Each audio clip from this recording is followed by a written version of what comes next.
Hello, काय करायला? जेवलास? हे दिदे कोणाबरोबर बोलालीस? अरे दादा, मैत्रिणीसोबत बोलालो. आणि इकडे मी बोलतो. हॅलो, कोण बोलतोय? मी प्रिया बोलते. बर बर ठीक आहे. हे घे दिदे, इथं बसून निवांत मैत्रिणीबरोबर गप्पा मारालीस वय.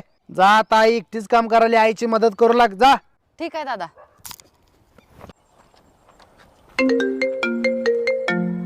आता हे कोणाचा नवीन नंबर? 100% सुनीच्या भावाचा नंबर असेल. आता कशी मजा घेतो बघायची. हॅलो, मी प्रिया बोलते. तुम्ही कोण बोलताय? हॅलो, मी अजय बोलते. मला तर ओळखलाच चला. ते तुम्हाला चुकून बोललेलो, सॉरी म्हणण्याकरता मी फोन केलतो. अहो सोडा ना, तिची काय गरज होती? मला तर असं वाटते आपले जन्मजन्म